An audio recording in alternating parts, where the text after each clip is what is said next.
네, 안녕하십니까. 역사로 돌아보는 김 선생의 뉴스 현장, 늘 사관의 입장에서, 객관적인 입장에서 역사의 현장을 함께 돌아보도록 하겠습니다. 지난 1월 19일 그간 경험해보지 못했었던 이 사법부에 대한 권위에 대한 도전이라고 할 수 있는 이 119 폭동이 일어났던 현장이 바로 마포구 공덕동 서부지방법원이 되겠습니다. 그곳의 당시의 모습을 보여주고 있는데요. 현재 이 서부지방법원이라고 하는 곳이 위치하고 있는 것은 공덕 오거리 가까이라고 보시면 되겠는데요. 그곳은 지금 서울 서부지방법원과 서부지방검찰청 그리고 마포경찰서 등 사법부의 이런 기본적인 집행과 이 결정에 중요한 역할을 하는 기관이 함께 모여서 하나의 법조 사법타운을 형성하고 있는 것이 바로 이 서부지방 법원이다 이렇게 보시면 되겠습니다. 특별히 이곳은 교통상에 대단히 중요한 요지로서 공덕 오거리를 끼고 있는 곳이라고 보면 되겠습니다. 이 공덕 오거리는 다양한 지하철, 전철, 국철 등이 지나가는 곳이기도 한데다가 이곳은 일찍부터 중요한 교통상의 서울로의 진입로에 해당되는 만리제길로부터 시작을 해서 세창 고갯길이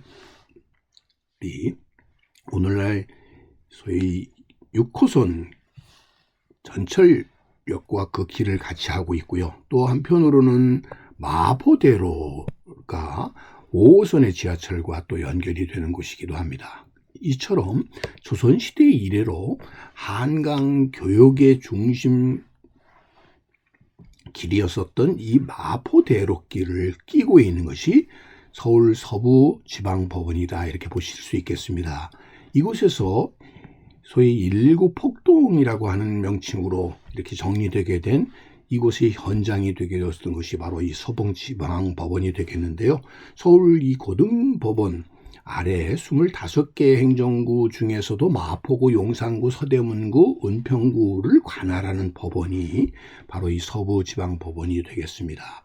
이 서부지방법원의 역사를 이렇게 되짚어 보게 되면 일제강점기에는 이곳이 경성감옥이었다가 이것이 마포 형무소로 이름을 바뀌었다가 지금은 이 안양교도소, 의왕에 있는 안양교도소로 변경되었던 곳이라고 보면 되겠습니다. 즉 이곳은 정말 일제강점기 때만 하더라도 공포의 대상이 되었었던 감옥이라고 불렸었던 형무소 이렇게 붙여졌었던 사법의 집행 공간으로 이렇게 세워졌었던 곳이라고 보시면 되겠습니다. 경성 감옥이라고 하는 것은 1908년에 우리가 알고 있는 독립문의 서대문 감옥의 명칭이었었다가 1912년에 이 현재 이 자리에 공동리에 추가로 감옥을 설치하고 그 명칭을 이어받게 되면서 경성 감옥으로 불려졌었던 것이 바로 이 서부지방법원에 있었던 오늘날의 소위 교도소 감옥의 명칭이 되겠습니다.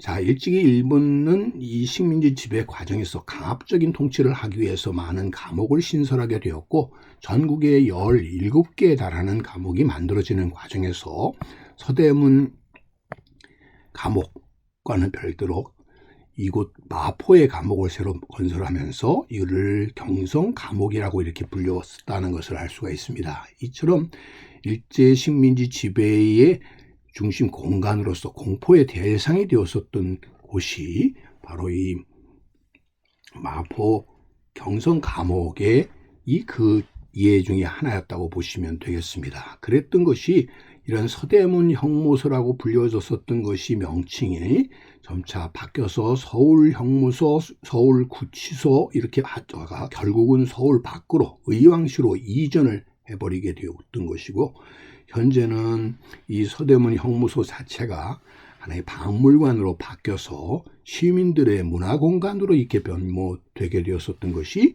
바로 이 서대문 형무소의 역사였다라고 보시면 되겠고요. 독립문과 함께 이제는 우리 독립의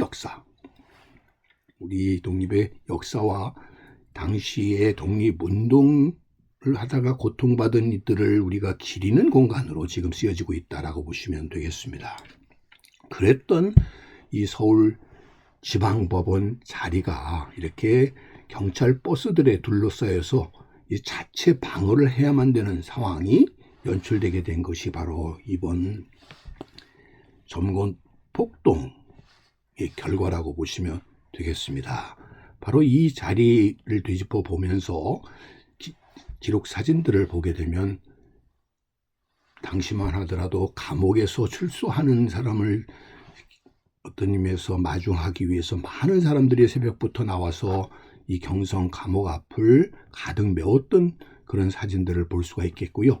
한편으로 이 마포 형무소에는 노역을 하도록 돼 있어서 그 남쪽으로 넓은 터에는 연합공장을 실제로 운영했고, 그래서 그 연합공장에 담겨져 있는 사진을 볼 수가 있습니다. 이렇게 넓은 터로 되어 있었던 곳이 이제는 어떤 의미에서 천지개벽을 해서 이렇게 넓은 터로 되었던 것이 오늘날은 마포 전체가 아파트 대단지로 바뀌는 계기가 되었는데요. 특별히 연합공장이 있었던 자리는 1960년대에 소위 5.16 혁명 쿠데타 이후에 이 보시는 것과 같은 마포 아파트라고 하는 현대식 주거단지로서 소위 아파트 단지가 만들어지고 10층 높이의 고층 아파트에 엘리베이터, 중앙난방, 또 자동차 수세식 화장실과 온수 보일러라고 하는 오늘날은 일반화되었었던 이 아파트 단지의 모습의 선구가 바로 이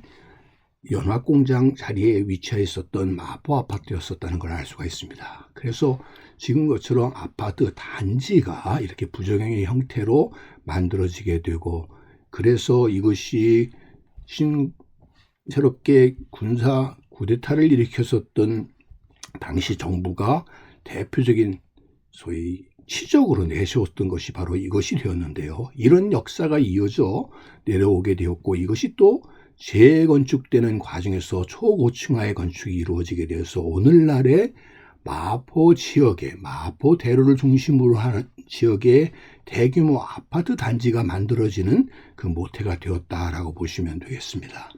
이 마포 지역은 흔히 마포 하면 떠오르는 연상어가 새우젓이 되겠죠. 혹은 젓갈.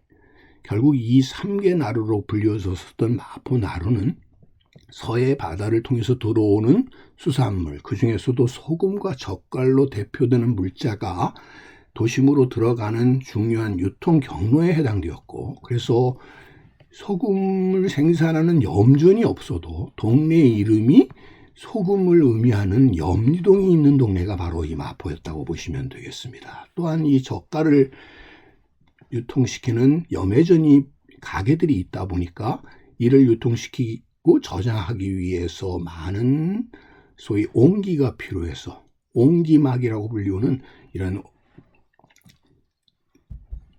옹기를 굽는 가마들이 있었던 동네가 바로 마포였다고 보시면 되겠습니다. 그래서 비록 이 이후에 전차가 놓이게 되고 또 기차가 놓이게 되면서 이 한강의 물길을 통한 이런 물자의 운송이 점차 쇠퇴하는 가운데도 마포 거리에는 어느 곳보다 먼저 전차가 개통되어서 1907년 마포선이 개통되었던 것도 그런 이유 때문이었다고 볼 수가 있겠습니다.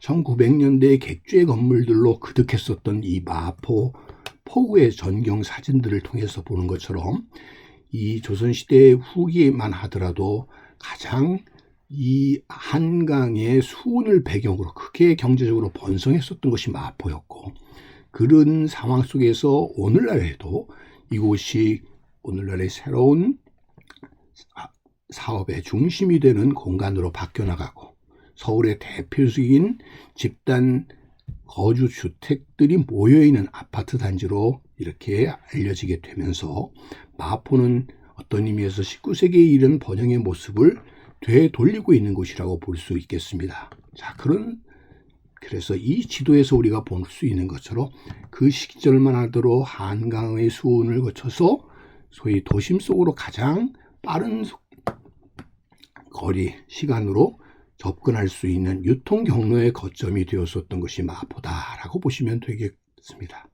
안타깝게도 이런 상황 속에서 마포구 공덕동 서부지방법원은 또 그런 의미에서 지금 이 시대의 소위 대통령 구속에 따른 반발로 법원을 습격하는 오늘날의 민심의 가장 또 앞에 위치하고 있는 것이 또한 마포구 공덕동이 아닌가 싶습니다. 오늘 이 시간은 마포구 공덕동 서부지방법원에 대해서 오늘 함께 알아봤습니다.